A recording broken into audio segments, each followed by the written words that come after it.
Olá, meu nome é Eduardo e nesse vídeo eu e o Vitor iremos apresentar para vocês os principais modelos atômicos estudados, que são de Dalton, Thomson, Rutherford e Bohr. O conceito de átomo já é muito antigo. Desde 400 anos a.C., os filósofos Leucipo e Demócrito já haviam pensado na teoria em que a natureza era composta por átomos, modelo de Dalton. Um resumo básico sobre o modelo de Dalton é que a estrutura do átomo era como de uma bola de bilhar, esférica, maciça, indivisível, indestrutível e a menor parte da matéria. Teoria atômica de Dalton. Iremos falar agora um pouco mais aprofundado sobre a teoria atômica de Dalton. Todo elemento é composto por partículas extremamente pequenas chamadas de átomos. Todos os átomos de um dado elemento são idênticos. Porém, os átomos de um elemento são diferentes dos átomos de todos os outros elementos. Um exemplo, o oxigênio e o hidrogênio. Os átomos de um elemento não podem ser convertidos em átomos de outro elemento por meio de reações químicas, e que os átomos não podem ser criados ou destruídos em reações químicas. Os compostos são formados quando átomos de mais de um elemento se combinam. Um dado composto sempre tem o mesmo número relativo e o mesmo tipo de átomos. Ele tirou suas conclusões a respeito dos átomos com base em observações químicas feitas em laboratório. Ao assumir a existência dos átomos, ele pôde explicar as leis das proporções constantes e a lei das proporções múltiplas. Lei da proporção múltipla. Em um dado composto, os números e os tipos relativos de átomos são constantes. Lei de conservação de massa. Massa total dos materiais presentes depois de uma reação química é igual à massa total dos materiais presentes antes da reação. No entanto, nem Dalton e nem aqueles que vieram depois do seu trabalho ser publicado tinham qualquer evidência concreta da existência dos átomos. Hoje, porém, podemos medir as propriedades de átomos específicos e até mesmo capturar a imagem deles. Modelo de Thomson. Fala galera, tudo bem? A gente vai falar um pouco sobre esse cara aqui, J.J. Thomson.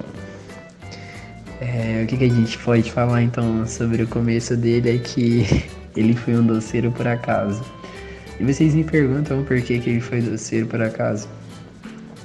Irei explicar um pouco mais pra frente, certo? Bom, o que a gente pode falar sobre ele, né? Ele foi um dos maiores físicos da sua época, dentre o século XIX e o século XX. Entre outras coisas, ele recebeu o Prêmio Nobel, que a gente vai falar um pouco mais pra frente, e ainda disso ganhou o título de Cavaleiro da Rainha. Thomson ganhou sua popularidade trabalhando com a condutividade elétrica em gases rarefeitos. Esse era um experimento muito comum naquela época, certo? E era um aparato mais ou menos assim. Era um tubo de vidro, uma ampola. Dentro dela a gente colocava um gás rarefeito em baixa pressão, conectávamos dois eletrodos, certo? Dentro do tubo, um eletrodo negativo e o positivo, que era o anodo ou ânodo, depende, era ligado a uma fonte de energia elétrica. Bom, pode se explicar da seguinte forma. Thomson, quando ele fez o experimento, ele pensou o seguinte: eu estou como um polo, certo? Estou aplicando uma energia muito alta vindo desse local, uma DDP muito alta, que seja em torno de 10 a 4 volts, no caso seria 10.000 volts, uma energia muito alta. E quando ele aplica essa energia, o campo magnético que fica aqui entre o cátodo e o ânodo desvia. E ela sempre vai desviar pelo lado positivo. Então a gente percebe que naquele gás em baixa pressão, aquele campo, ele está sendo atraído pelo lado positivo. Então aquele campo ele tem uma carga negativa, certo? Vocês concordam comigo? Os opostos se atraem, ok? E quando ele percebe isso, ele entende que no átomo é totalmente diferente de Dalton, porque se fosse de Dalton, iria seguir essa linha tracejada. O Dalton ele não explica sobre o processo da natureza, já Thomson pensou de uma forma diferente. E quando ele analisa essa evidência, o que pode se perceber é que o átomo, além dele ser algo maciço, existe pontos dentro dele que demonstram cargas negativas. Logo vai entrar a ideia que eu falei para vocês de um doceiro por acaso. Aí vocês me perguntam, pô, mas ele achou essas cargas negativas, que são os elétrons. Então vocês pensam que quando ele achou essas cargas, não foi ele que calculou a carga, certo? E nem achou a massa do elétron. Foi Millikan, em 1909, que se expôs de um experimento da gotinha de óleo em um campo elétrico, que ele pôde calcular a massa e a carga do elétron, certo? Bom, mas hoje a gente não vai falar sobre Millikan e os seus experimentos, as suas evidências sobre a carga e a massa do elétron, e sim sobre um pouco mais de Thomson, sobre o seu prêmio Nobel e o porquê que ele é um grande doceiro, né? Acho que vocês vão gostar. Depois desses experimentos de Thomson, ele quebra a teoria de Dalton. É como se ele falasse: o átomo não merece o nome que ele possui, pois o átomo é divisível. Logo, o átomo diz que ele não é divisível. O trabalho de Thomson foi conhecido e ele ganhou o prêmio Nobel em 1906 por suas investigações teóricas e experimentais na condução elétrica por gases. E nesse trabalho ele consegue identificar o elétron. Mas isso surge um problema. Já era aceito que a matéria era constituída por um átomo, certo? Como introduzir agora o elétron no modelo atômico? E assim gera aquele modelo que eu expliquei para vocês. O átomo é uma bola de bilhar, pega em referência ao Dalton, e logo ele percebe que ele vai ter em sua camada mais externa gotículas ou pontos de carga negativa, certo? E nesse momento a gente tem um ponto muito importante. Na história foi constituído essa ideia, esse modelo de Thomson como um pudim de passas, ou na verdade um pudim de ameixas, né? Pelo termo em inglês, certo? Que significa pudim de ameixas.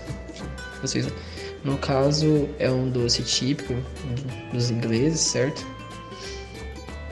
E o modelo de Thomson, ele foi conhecido como pudim de ameixa.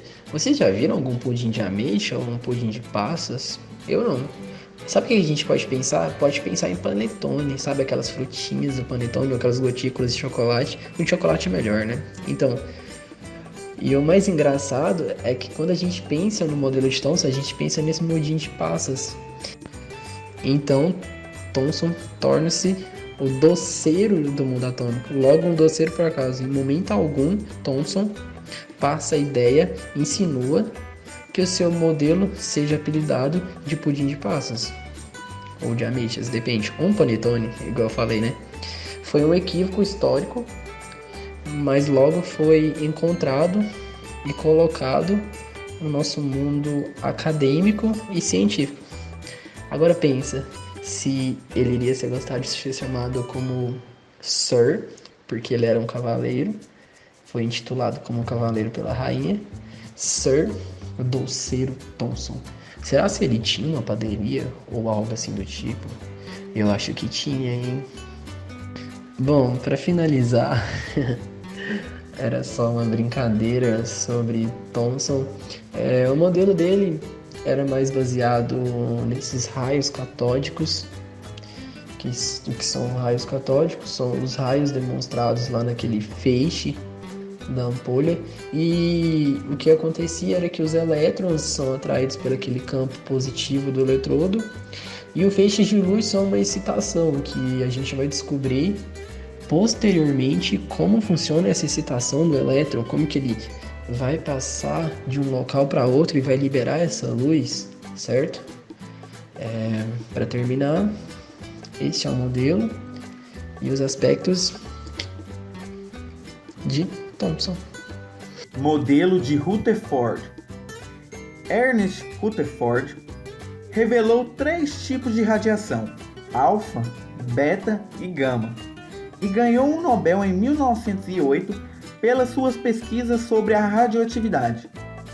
Lembrando que não foi ele que descobriu a radioatividade. Ele mostrou que os raios alfa e beta consistem em partículas que se movem rapidamente.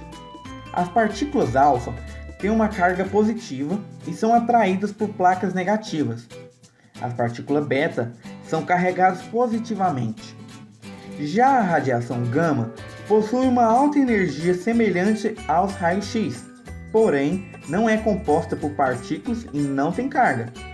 Em 1910, Rutherford decide estudar mais a fundo o modelo atômico de Thomson.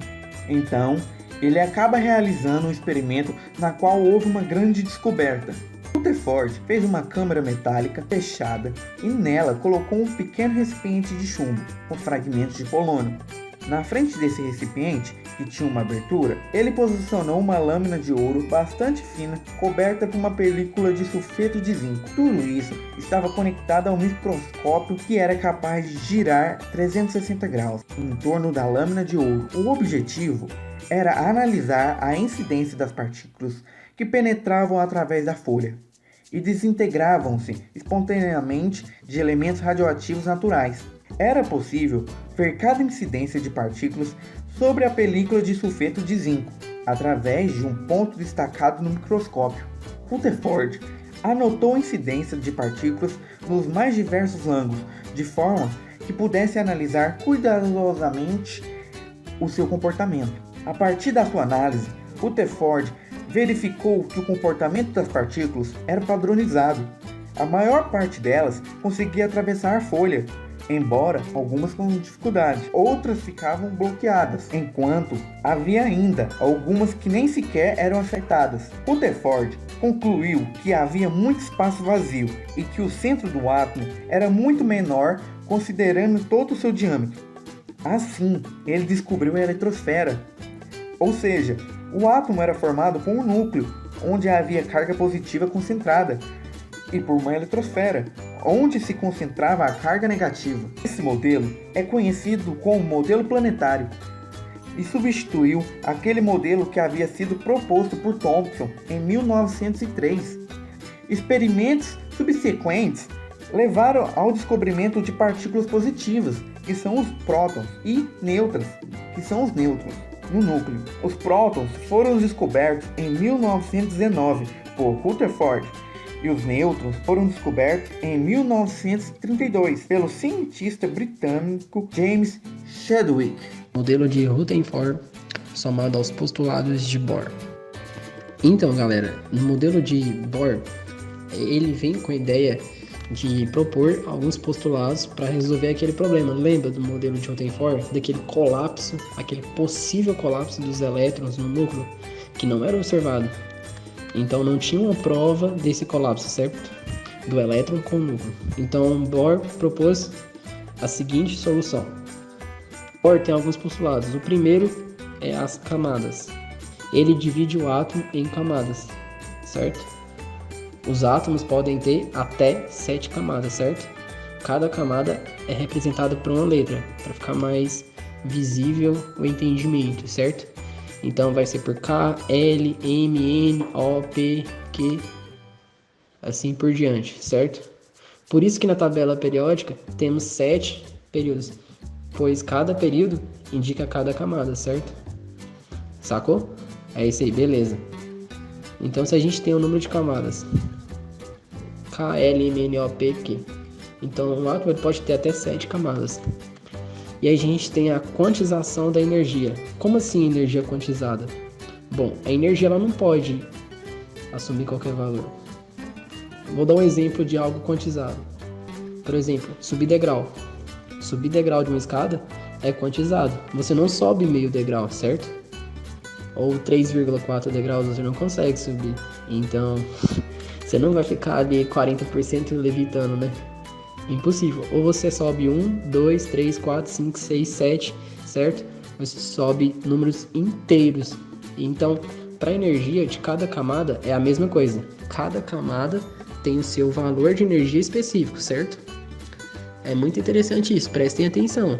Então, para Bohr, cada camada, esse átomo dele, por esses dois princípios, as camadas, e cada camada tem a sua quantização de energia, que a energia já é quantizada, a gente percebe o seguinte, ó, vamos pegar a representação aqui. Então a gente percebe o seguinte, pelos postulados de Bohr. A gente tem um núcleo com prótons e nêutrons, que toda a massa do átomo vai ser concentrada no núcleo, certo? Os prótons e os nêutrons, que foram descobertos em 1932, certo? Na região mais externa, esse núcleo, a gente tem os elétrons na eletrosfera, certo? Os elétrons que estão presentes em cada camada, e cada elétron em cada camada possui a sua energia, certo? Bom, aí a gente tem um princípio muito bacana, por exemplo, por causa da coloração dos fogos artifícios, a gente pode explicar o que mais? Por que a água é salgada? Quando cai na chama do fogão, fica aquele amarelado, laranja, certo? Aquele amarelo mais forte. Então, o nome desse princípio é um salto quântico. Por exemplo, a gente pega um elétron, aí a gente excita o elétron, a gente dá energia para ele. Ele vai para uma camada mais externa. Quando ele retorna para o seu estado original, para sua camada de origem, o que acontece? Se ele ganhou energia para aquela camada mais externa, para retornar, ele vai ter que liberar essa energia. E de que forma que ele libera? De luz. Logo que às vezes você não vai enxergar pelo espectro, certo? E essa parte de espectro é outra parte dentro desse modelo bem mais complexa. Então, caso vocês queiram entender esses movimentos de onda, essa frequência, essa amplitude, o espectro, o comprimento que ela vai gerar para gerar tal cor, é algo bem mais complexo que vocês pensam, certo? Mas a gente pode tentar resumir um pouco e ficar mais claro para vocês. Ó, vamos lá. Bom, galera, quando a gente vai tentar resumir um pouco sobre esse assunto, é mais complexo para a gente contemplar sobre o espectro, ok? O que a gente pode dizer de uma forma mais engraçada? Esse comprimento de onda, ele é dado quando o elétron ele ganha energia e depois ele volta para seu estado fundamental, ok? Onde foi circulado para vocês o modelo atômico de Bohr, os postulados dele. Então Bohr ele propôs isso e mostrou um pouco mais sobre esse assunto, certo? O que a gente pode entender sobre isso? Que quando eu comentei sobre os fogos e artifícios, sobre a água salgada ali que tem sais, né? E em contato com o fogo, que é uma energia muito alta, gera esse fóton, a gente percebe que cada elemento ele pode ter uma cor distinta pelo seu comprimento de onda, ok? E o comprimento de onda, o que a gente pode calcular ele? Da seguinte forma: a gente vai ter a relação ali de energia e o comprimento de onda, e a gente vai calcular ele como E é igual a constante de Planck vezes a velocidade da luz, que é o c, ok? Dividido por lambda, que é o comprimento de onda. Aquelas duas em cima são constantes, a gente vai ter a energia do elétron ou lambda, vai procurar um ou outro. Logo que o lambda a gente pode achar também pela frequência e a constante de Planck, certo? Pra gente calcular ali o comprimento, que é em nanômetros. Mas, como eu disse, é um assunto mais aprofundado, ok? Para finalizar todo o trabalho, Bohr propôs esse modelo tentando resolver algumas questões de Rutherford, principalmente pelaquela parte de colisões de elétrons, tá bom? Então, este é o modelo de Bohr, os postulados dele, ok? E é isso, galera. Se vocês gostaram, curtem, compartilhem com seus amigos e estamos aí. Qualquer coisa que vocês podem comentar, a gente está disposto a ajudar vocês. Logo que a gente tentou utilizar uma linguagem mais divertida na parte de Thomson, na parte ali de Dalton, eles foram físicos, químicos extraordinários da época, e a gente só tentou deixar de uma forma mais divertida, separando em episódios para vocês. Foram só 4 episódios e é isso, tá bom?